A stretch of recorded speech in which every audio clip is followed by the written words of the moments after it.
नमस्कार साथियों, मैं सुरेंद्र ठाकुर बहुत बहुत स्वागत करता हूं आपके अपने इस पॉडकास्ट में। आज हम जिस व्यक्तित्व से मिलने वाले हैं वो है जिनके तालों पर आप झूम उठते हैं। जी हाँ, मैं बात कर रहा हूं डीजे जगत का जाना माना नाम श्री डीजे शामपुर वाला। बहुत बहुत स्वागत है योगेश जी आपका। बहुत बहुत धन्यवाद आपका जो हमें इस एपिसोड में आपने बुलाया। तो साथियों, हम शुरुआत करते हैं और प्रश्नों की बौछार हम योगेश जी पर करेंगे और जानेंगे कि डीजे जगत में किस तरह से उन्होंने कदम रखा, कैसे शामपुर क्षेत्र में डीजे जगत में एक लहर सी वो लेकर आए हैं और श्री डीजे शामपुर वाला किस तरह से आपके सामने, ये बातें जो है हम योगेश जी से करेंगे। तो योगेश जी, मैं जानना चाहूंगा योगेश जी, शामपुर वाला ही नाम क्यों रखा आपने? देखिए, शामपुर वाला नाम इसलिए रखा गया है कि पहले तो श्री था और लेकिन फिर श्री डीजे शामपुर वाला नाम इसलिए रखा गया है कि शामपुर में बहुत अच्छा परफॉर्मेंस है। अपोजिट कुरावर हुआ, चाहे नरसिंहगढ़ हुआ, चाहे सीहोर हुआ, लेकिन शामपुर का नाम उस हिसाब से उस लेवल से ऊपर नहीं आ पाया था। तो छोटा सा मेरा प्रयास था कि मैं शामपुर वाले के नाम से मेरा साउंड का नाम रखूं और उसको अच्छे से ऊपर लेके जाऊं ताकि मैं पूरे शामपुर का नाम ऊपर लेके जा सकूं। इसी कारण से मैंने शामपुर वाला जो नाम डीजे का रखा। आपका प्रयास है कि शामपुर का नाम दुनिया जाने? जी, मेरा प्रयास यही रहेगा कि शामपुर वाले के नाम से आसपास पूरा एमपी जाने कि शामपुर क्या है। तो यही मेरा उद्देश्य था, इसलिए मैंने शामपुर वाला उसको रखा हुआ। ये हुई ना बात, आप शामपुर के नाम को ऊंचा ले आना चाहते हैं और यही प्रयास हमारा भी है। तो मैं योगेश जी आपसे जानना चाह रहा हूँ, योगेश जी, श्री डीजे शामपुर और अन्य डीजों में क्या भिन्नता है? क्यों आपका ही डीजे लोग बुक करें? देखिए, विभिन्नता तो इसलिए है क्योंकि श्री डीजे एक विशेष तौर से कोई भी काम परफेक्टली करता है। उसके लिए जितने भी वर्कर लगे हैं, जितने भी मेरे टीम है, वो एक प्रोफेशनल लेवल पर काम करती है। काम कभी भी किसी का खराब नहीं होता है। यदि आप बिडिंग में जाते हैं या बिडिंग के लिए बुकिंग करते हैं और उसके लिए यदि आपका काम खराब हो जाता है तो पूरा बिडिंग वन टाइम होती है। शादी एक बार होती है, ये भी आप जानते हैं। यदि शादी में एक बार में साउंड खराब हो गया या फिर डीजे खराब हो गया तो उसका शादी डबल से नहीं हो सकती है। तो हमारी कोशिश क्या रहती है कि हर चीज डबल रखना और बैकअप रखना, इसलिए हमारा थोड़ा सा श्री डीजे अलग रहता है। और हर फील्ड के बंदे जो हमारे पास हैं, जो टीम वर्क है, वो प्रोफेशनल है हर चीज अलग अलग काम करने के लिए। अच्छा। और अदर डीजे में थोड़ा सा नेगेटिव पॉइंट ये रहता है कि शामपुर में, मतलब शामपुर नहीं, मैं पूरा सीहोर जिले की कह रहा हूँ, सीहोर नहीं, मैं पूरे एमपी की कह रहा हूँ कि काफी लोग हैं डीजे में, काफी लोग आए हैं, काफी लोग चले गए हैं, लेकिन उस लेवल पर काम नहीं कर पाते हैं जिस लेवल पे पब्लिक को चाहिए। क्या है कि किसी का भी काम होता है वो वन टाइम होता है। वेडिंग हुई चाहे कोई भी काम हुआ तो वो वन टाइम होता है। तो मेरा कहने का मतलब ये है कि भाई कई डीजे वाले उस काम को खराब कर देते हैं तो वो काम खराब हो जाता है। तो ये मेरा मानना है। हालांकि पब्लिक का भी मानना है कि थोड़ा सा श्री डीजे इसी ही कारण से अलग है कि भाई वो काम उसका अच्छे से करता है और करवाता है। अच्छा, तो मैं ये भी जानना चाह रहा था कि मध्य प्रदेश सरकार ने डीजे पर बैन लगाया था जी। तो आपकी क्या प्रतिक्रिया रही इस पर, या डीजे वालों ने क्या प्रतिक्रिया इस पर रही, या आपने कोई ज्ञापन वगैरह डीजे वालों ने मिलकर दिया या इसका विरोध किया, या फिर ये आप सही मानते हैं कि मध्य प्रदेश सरकार ने जो डीजे पर बैन लगाया था वो सही था? देखिए, मध्य प्रदेश शासन जब बैन लगा था श्रीमान डॉक्टर मोहन यादव जी जब सत्ता में आए थे तभी इस पे बैन लगा था।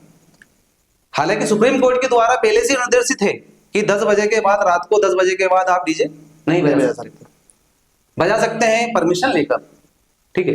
और उसमें क्या है कि उसमें एक डेसिबल का नाम डेसिबल दिया हुआ है सुप्रीम कोर्ट ने कि रात में आप 65 डेसिबल से ज्यादा नहीं बजा सकते और दिन में जो है 95 डेसिबल से ज्यादा नहीं बजा सकते। लेकिन उसी को अंतर्गत रखते हुए मध्य प्रदेश शासन ने, जो सत्ता में जब सरकार आई थी तब उनने इस पे लाउड स्पीकर पे प्लस साउंड पे, ऑल ओवर साउंड पे इस पे रोक लगाया था। तो ऑल ओवर साउंड पर रोक लगाना थोड़ा सा मेरे लिए कठिन था। हालांकि इसके विरोध भी बहुत हुए हैं और हमने ज्ञापन भी बहुत दिए हैं। हमने भोपाल जाकर भी ज्ञापन दिए हैं और डॉक्टर मोहन यादव जी सीएम साहब को भी हमने डायरेक्ट पत्र लिखा है ना। तो फिर हमें कुछ राहत मिली थी उसके विषय में और आज तक राहत है उसके लिए। तो आप उनके निर्णय से खुश हैं? उनके निर्णय से मैं 100% खुश नहीं हूँ। क्या है, साउंड एक ऐसी चीज है, क्या है कि आप चाहे पॉलिटिक्स हो चाहे कोई सा भी क्षेत्र हो, उसमें साउंड चाहिए तो चाहिए। इसलिए खुश नहीं हूं कि पॉलिटिक्स का जब काम होता है तब साउंड में कोई प्रॉब्लम नहीं आती, लेकिन वही किसी गरीब का या फिर मीडियम वर्ग का जब वर्क होता है, चाहे बिल्डिंग होती है, तो उसमें दिक्कत आती है। हाई लेवल में कोई प्रॉब्लम नहीं आती, हाई लेवल का जो भी बंदा रहेगा उसमें कभी भी किसी को प्रॉब्लम नहीं आती। लेकिन जो मीडियम वर्ग है और थोड़ा सा लो वर्ग के व्यक्ति है, उसमें पुलिस प्रशासन के द्वारा परेशान किया जाता है, इस प्रकार की दिक्कत आती है। लेकिन बड़े लोग हैं उनका तो कोई दिक्कत है नहीं, उसमें तो क्या होता है कि भाई चलेगा तो चलेगा, है ना। वहीं जैसे कि कोई भी नेता हुआ, चाहे विधायक साहब हुआ, चाहे कोई से भी वो हुए, उसमें प्रोग्राम में पूरे साउंड लगते हैं, तो इसलिए मैं खुश नहीं हूँ उस चीज से। हाँ, उनका निर्णय ठीक था कुछ हद तक, 50% हद तक ठीक था, लेकिन 50% गलत था, ये मेरा पर्सनल मानना। तो ये योगेश जी का कहना है कि जब बड़े लोगों या नेताओं के कार्यक्रम होते हैं तो उसमें किसी प्रकार की कोई रोक नहीं है, चाहे आप किसी भी डेसिबल में साउंड चलाएं, लेकिन वही अगर आप किसी मध्यम वर्ग के व्यक्ति के यहाँ अगर आप साउंड चला रहे हैं तो उसमें प्रशासन परेशान करता है। तो मैं भी कहना चाहूंगा मध्य प्रदेश सरकार से कि इस पर जरूर थोड़ा सा एक्शन लिया जाए, या तो जो नियम है वो दोनों के लिए बराबर हो, या फिर इस पर थोड़ा सी प्रतिक्रिया सरकार की तरफ से को भी देखने को मिले। तो योगेश जी, अगला मेरा जो प्रश्न है आपसे, योगेश जी, आप डीजे के जो साउंड है आपका जी, उसमें ऐसा क्या यूज करते हैं कि जो बाकी डीजे से थोड़ा सा अलग आता है? क्योंकि एक ये कह सकते हैं शामपुर क्षेत्र में श्री डीजे शामपुर वाला एक ब्रांड है।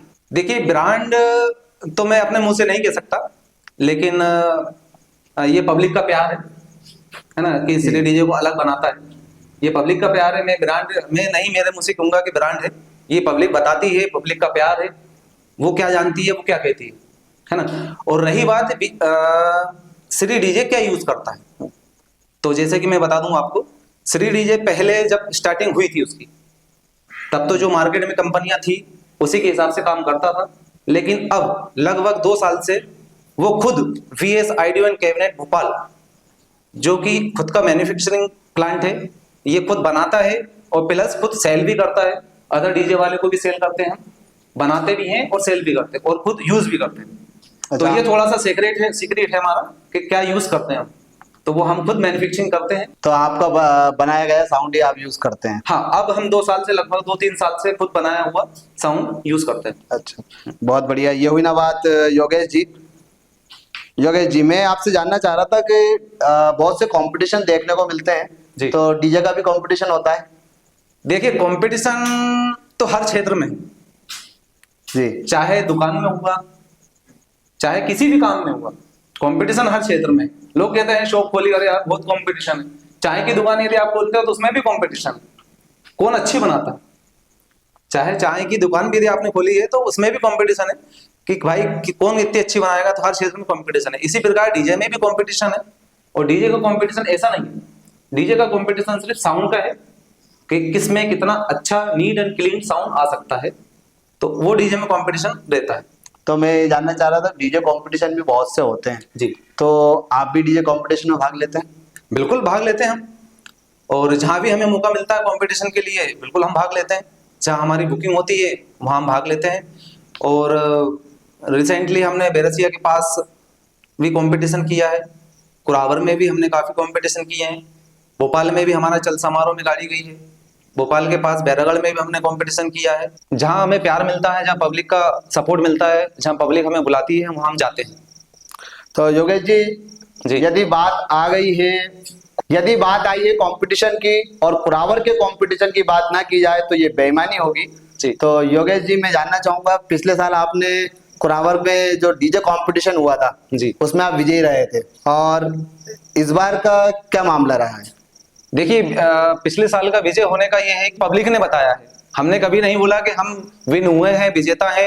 ये पब्लिक चाहती है, पब्लिक का प्यार है, पब्लिक हमें चॉइस करती है और पसंद करती है कि हाँ हम विन हुए हैं, ठीक है। और रही बात इस साल की, तो इस साल थोड़ा सा हमारा क्या हुआ है कि हम साउंड बिल्कुल हमारे लेवल से बहुत अच्छा साउंड हमने बजाया है, लेकिन कुछ झांकियों के द्वारा, कुछ डीजों में थोड़ा सा अनबन होने के कारण वहां पर पुलिस प्रशासन के द्वारा डीजे बंद कर दिए गए थे। लगभग 70% काम हो चुका था, 30% काम में, जहां लास्ट में जो काम होने का था वहां पर पुलिस प्रशासन के द्वारा डीजे बंद करवा दिया गया। उसमें हालांकि पब्लिक पसंद है अपनी, क्योंकि वही क्वालिटी से तो हम बजा ही रहे थे, और पब्लिक जो भी कह सकती है। तो कंपटीशन की बात की जाए और अभी कुरावर की बात तो हमने कर ही ली है, तो सीहोर भी चलते हैं। अभी मिश्रा जी द्वारा जो कांवड़ यात्रा निकाली गई जी, उसमें डीजे कंपटीशन हुआ? पूरे भारत से बड़े बड़े डीजे आए हैं, बिल्कुल लेकिन श्री डीजे शामपुर वाला जी। उसमें पार्टिसिपेट नहीं किया, ऐसा क्यों? देखिए मिश्रा जी का, पंडित मिश्रा जी का जो प्रोग्राम था उसमें जो ऑर्गेनाइजर थे उन्होंने क्या है कि हमें इनवाइट नहीं किया, पहली बात। और दूसरी बात, बड़े बड़े डीजे थे वहां पर, हमें उससे कोई दिक्कत नहीं थी, लेकिन हमें इनवाइट नहीं किया गया है। और हमें कुछ खबर आई थी लेकिन उस प्रकार का हमें सपोर्ट नहीं मिल पाया। चाहे वो किसी भी प्रकार का सपोर्ट हो, चाहे पैसे का सपोर्ट हो सकता है, चाहे अदर ऑर्गेनाइजर की तरफ से सपोर्ट हो सकता है ना, आयोजक की तरफ से हमें थोड़ा सा सपोर्ट कम मिला, इसलिए हम वहां जा नहीं पाए। बाकी यदि हमें सपोर्ट मिलता तो हम बिल्कुल वहां पर अवेलेबल रहते। तो मतलब ये कहा जा सकता है, योगेश जी का सीधा कहना है कि बिन बुलाए तो भगवान के यहाँ भी नहीं जाया जाता, कांवड़ यात्रा में या यूं कहे कंपटीशन में कैसे चले जाते। तो बुलाते तो बिल्कुल निश्चित आप जाते। तो आपसे मैं ये जानना चाह रहा था, जो कंपटीशन आपने भी देखा होगा सीहोर में जो हुआ, आप किसको विन मानते हैं? देखिए विन मानना मतलब ये विजेता मानना थोड़ा सा पॉसिबल है नहीं, क्योंकि सभी अपनी, चाहे छत्तीसगढ़ से हुआ, चाहे यूपी से हुआ, चाहे आपका झारखंड से हुआ, अलग अलग महाराष्ट्र से भी डीजे आए थे, तो सभी का परफॉर्मेंस बहुत लाजवाब था। जो अपने लेवल पे थे सभी ने बहुत शानदार लाजवाब परफॉर्मेंस दिया। तो विन कहना मेरा थोड़ा सा पॉसिबल हो नहीं पा रहा मुझे, क्योंकि वो पब्लिक बता सकती है, मैं नहीं बता सकता। क्योंकि मैं यदि बताऊंगा अपने मुंह से तो थोड़ा सा हो सकता है डीजे वाले में थोड़ा सा प्रतिक्रिया ऐसी वैसी हो, इसलिए मैं कह नहीं सकता इसके लिए। हाँ, बाकी परफॉर्मेंस सभी का बढ़िया था। मैं इसमें ये कहना चाहूंगा कि ये हुई ना बात, ये बिल्कुल राजनेता वाली बात की है उन्होंने। योगेश जी ने बिल्कुल नहीं बताया, किसी एक का नाम नहीं लिया जी। ये कह सकते हो कि लोग कहते हैं कि जो सही जो कंपटीशन था वो सिर्फ दो डीजे के बीच था, नटराज जी और आपका सार्जन डीजे झारखंड जी। तो वो कंपटीशन में आपने देखा होगा। जी देखिए, जैसे आपने बताया कि दो डीजे के बीच में मेन कंपटीशन था, नटराज और नहीं, ये मैं नहीं कह रहा हूँ, ये जनता कह रही है। हाँ, देखिए यदि आप कह रहे हैं तो ये थोड़ा सा मैं गलत मान सकता हूँ, ठीक है। जनता यदि कह रही है तो इसमें मेरी प्रतिक्रिया ये है कि दोनों ही बहुत अच्छे लेवल के साउंड हैं। जैसे कि भाई सार्जन जो है छत्तीसगढ़ का जाना माना, झारखंड का सॉरी जी, झारखंड का जाना माना ब्रांड है, और एमपी में नटराज भी जाना माना नाम है। ये मैं नहीं कहता हूँ, फिर मैं वापस कहना चाहता हूँ कि मैं नहीं कहता हूँ, ये पब्लिक कहती है, इसलिए मैं कह रहा हूँ, ठीक है। ये तो आप अभी भी ये नहीं कह रहे हैं कि भाई दोनों में जो कंपटीशन हुआ उसमें किसी एक का नाम नहीं ले रहे हैं? बिल्कुल, मैं इसमें दोनों में नाम नहीं ले सकता, लेकिन दोनों अपनी अपनी जगह अच्छे हैं और दोनों अपने अपनी, दोनों की अच्छी शान है, ये कह सकता हूँ। चलिए, ये और ये है कि और भी उससे अच्छे भी हैं, उससे बेकार भी हैं, उस लेवल के भी हैं गाड़ियां, ऐसा नहीं है, उससे अच्छे डीजे भी हैं और उस लेवल के डीजे भी हैं, ये भी कहना आपके मैं आपसे एक थोड़ा सा सामाजिक क्वेश्चन करना चाह रहा था जी। सामाजिक प्रश्न मेरा ये है कि आपने हमने सुना है आज से शायद 3 साल पहले, जो हमारी खोज के हिसाब से हमने निकाला है, 3 साल पहले आपके सामाजिक एक प्रोग्राम हुआ था महाराणा प्रताप जयंती पर, जिसमें आपने जो डीजे है वो निशुल्क बजाया था, या आपकी सेवा निशुल्क थी, क्या ये सही? बिल्कुल ये सही है। महाराणा प्रताप जी के लिए तो मैं तत्पर हूँ कभी भी, और निशुल्क क्या, बिल्कुल निशुल्क था वो।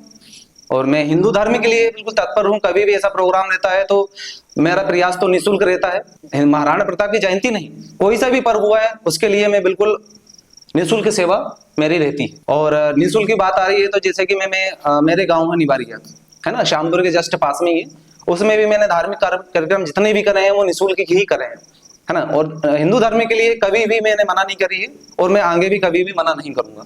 ये मेरा, ये एक सच्चे सनातनी डीजे वाले की बात है। तो अब हम आपके प्रश्नों की बौछार, जो हमारा नेक्स्ट सेगमेंट जो है जी, उस पर योगेश जी आपको हाँ या ना में जवाब देना है। हाँ, आप आपकी प्रतिक्रिया उस पर रख सकते हैं, लेकिन आपका जो जवाब है हमें सटीक चाहिए जी, ताकि हम कह सकें कि ये हुई ना बात। जी। शामपुर क्षेत्र का सबसे अच्छा डीजे, एक नाम। देखिए शामपुर क्षेत्र का सबसे अच्छा डीजे, ये तो मतलब ये समझ लिया अब ऐसी बात हो चुकी है कि जिसका जवाब देना थोड़ा सा मुश्किल है।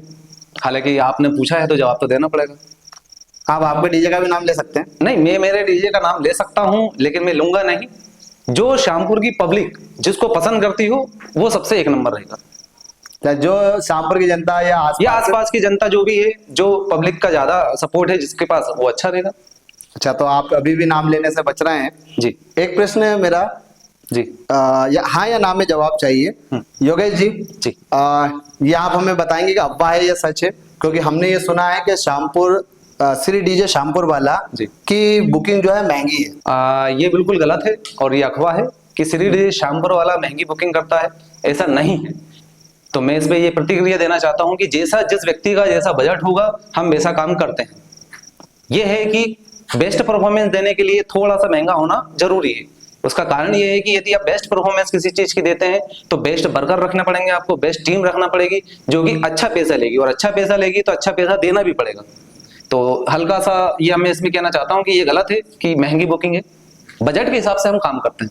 आपका कहना है कि आप क्वालिटी से कॉम्प्रोमाइज नहीं करते? बिल्कुल, क्वालिटी से हम कभी भी कॉम्प्रोमाइज नहीं करते हैं और आगे भी कभी भी क्वालिटी से कॉम्प्रोमाइज नहीं करेंगे। क्या हम ये मान लें कि श्री डीजे शामपुर क्षेत्र का नंबर 1 डीजे? देखिए, शामपुर का नंबर 1 मैं खुद तो नहीं कह सकता इसके विषय में, हाँ, लेकिन यदि आप पब्लिक से पूछेंगे या पब्लिक का कमेंट जो भी रहेगा उसमें आप नंबर 1 बना सकते हैं या फिर जो भी कंडीशन होगी। मध्य प्रदेश का सबसे अच्छा डीजे जिसे एमपी किंग कह सकते हैं, एक नाम?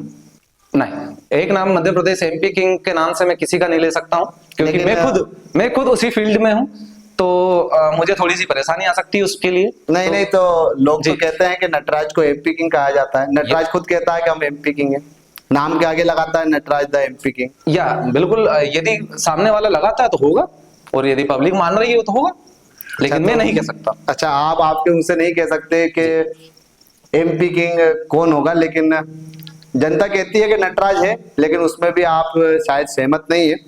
तो सारे क्वेश्चनों से या सारे प्रश्नों से योगेश जी बचते नजर आ रहे हैं, लेकिन हमारा जो अगला प्रश्न है इससे नहीं बच पाएंगे। शामपुर क्षेत्र की जनता या आसपास की जनता से आपको प्यार मिलता है या आलोचना मिलती है? देखिए, आलोचना और प्यार दोनों अलग अलग है। आलोचना तो ये समझ लीजिए श्री राम जी की भी आलोचना हुई थी, उनसे भी जनता खुश नहीं थी। और रही बात प्यार, तो मेरा मानना है पर्सनली कि प्यार ज्यादा मिलता है, आलोचनाएं कम मिलती है। लेकिन आलोचना करने वाले की भी कोई कमी नहीं है, आलोचना करने वाले भी बहुत लोग हैं और वो सदामत रहेंगे, और प्यार करने वाले भी बहुत रहेंगे। तो जिसकी मात्रा ज्यादा होगी वो आगे रहेगा। मतलब आप मानते हैं कि आलोचक भी होना जरूरी है? बिल्कुल, आलोचक नहीं होगा तो फिर हम आगे कैसे बढ़ेंगे। तो मैं योगेश जी की बातों को या योगेश जी से जो चर्चा है इसी को यहीं समाप्त करना चाहूंगा। लेकिन मैं योगेश जी के लिए कहना चाहूंगा, क्योंकि इन्होंने काफी कंपटीशन डीजे के जीते हैं और शामपुर क्षेत्र का नाम इन्होंने ऊंचा किया है डीजे के मामले में, तो मैं कहना चाहूंगा बस कुछ पंक्तियां इनके लिए मेरे पास हैं कि कोई बोना हिमालय से ऊंचा हो नहीं सकता, हर एक इंसान मुकद्दर का सिकंदर हो नहीं सकता, करेगा बात क्या हमसे तेरी औकात ही क्या है, तू कतरा था तू कतरा है समंदर हो नहीं सकता। बहुत बहुत धन्यवाद योगेश जी। बहुत बहुत